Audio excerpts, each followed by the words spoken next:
COP28 and a major announcement that came out a couple of days ago about one VIP guest.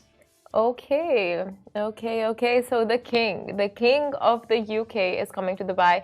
Buckingham Palace declared last week that King Charles III will deliver the opening address at COP28 Climate Summit in Dubai. COP28 is just around the corner, and King Charles III is scheduled to deliver the inaugural speech at COP28 Climate Summit in the city, as confirmed by Buckingham Palace. And during the opening ceremony on December 1st, the monarch will address global leaders, and following his speech, he plans to engage in discussions with regional leaders. The invitation to participate in COP28 was extended to the king by President Sheikh Mohammed himself, recognizing his prominent environmental advocacy. Which is so, it's one of his big part of his agenda. And he also, by the way, previously spoke at COP26 and COP21 while he was still a prince. He gave the opening speech at COP26 in Glasgow in 2021 and COP21 in Paris in 2015. His absence from COP27 last year was to a prior engagement made during the time, and then Liz Truss, member of the parliament at that time, she held the position of prime minister despite widespread reports that the monarch had expressed a desire to physically be present at that event. So US President Joe Biden is unlikely to attend the Dubai COP. And according to Reuters, Biden's attendance at COP28 appears doubtful, as indicated by information provided by two US officials and a source briefed on the event's preparations. It's worth noting that Biden's schedule is still subject to change and has not been confirmed as official until formally announced. The individuals emphasized that a final decision has not yet been reached. On the other hand, another guest, Pope Francis, will be attending the conference. This is huge in response to an invitation from His Highness Sheikh Mohammed bin Zayed Al Nahyan, President of the UAE. His Holiness Pope Francis has confirmed his upcoming visit to Dubai from December 1 to 3, 2023, coinciding with COP28.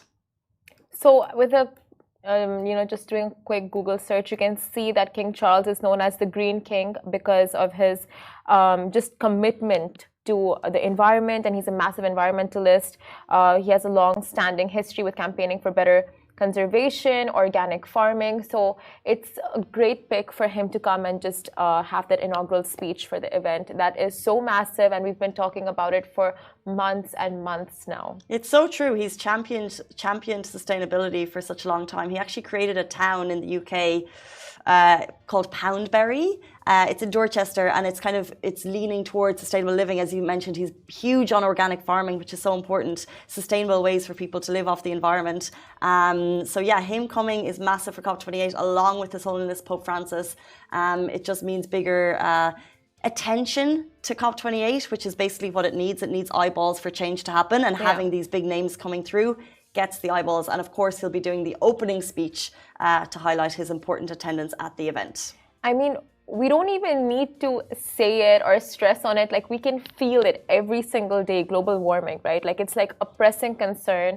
And COP28 is going to be just tackling all of those conversations. It's going to be creating a massive influence in the, like, we know the royals have a big influence. So him coming is just going to set precedent for everyone, like in the city, back in the UK, just pressing everyone to make a change. And who knows, maybe he's going to be impressed by Dubai and all of the sustainable initiatives that we've got going on and everything in Dubai in general, and he'll take some tips back to the UK. Okay. No, but I think anyone... No shade. No, anyone, I think, coming to the UAE, we say this, take tips out of the leader. Like, there's so many incredible initiatives in the UAE that people could learn from. In Dubai, people are very reliant to cars.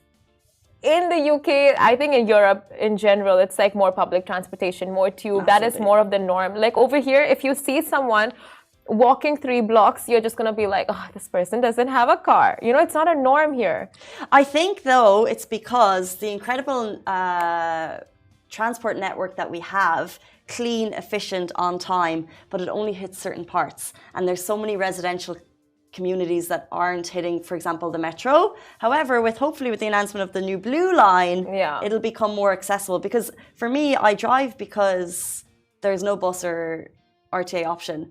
I'm much rather taking public transport. If I could walk somewhere and get on, if I could walk, if walking was part of my journey, and a quick metro like that, I think that's a much easier, sustainable way to go about your life. Like would rather not. However, it's not.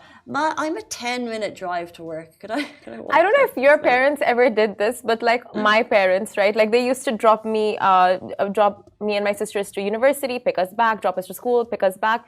And every day on the commute, my mom would just be like, you kids have no idea how privileged you are. When we were back in school, we had to walk it down from blocks, and like the walking, the busing, the waiting in the bus lines at bus stops. Like they would really press it on us that Dubai's culture is very different to what they grew up with. I don't know if it's the same with you, because European culture is quite similar, right? Like you would take the bus, you would take the subway. I don't really have so I went to a boarding school in secondary school, and in primary school I lived in the middle of the countryside. So the bus experience that I had for a year or two, because it wasn't well serviced, was like standing on a country lane for like a bus that would be late for 20 minutes, hopping on the bus.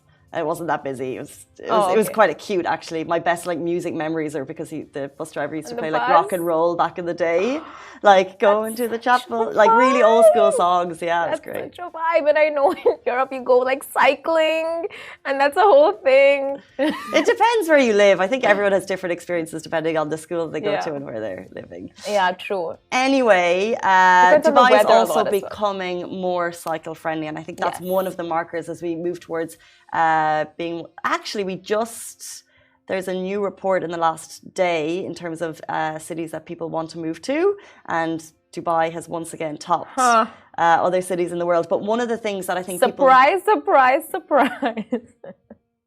Not always do we top every list, but one of the things that I think people do really love is being able to cycle to work, being able to walk to work, and we're not as pedestrian friendly as we could be, but in part of the 2040 Urban Master Plan, it's one of the big goals. Yes, as we need it and as we should go there. Quick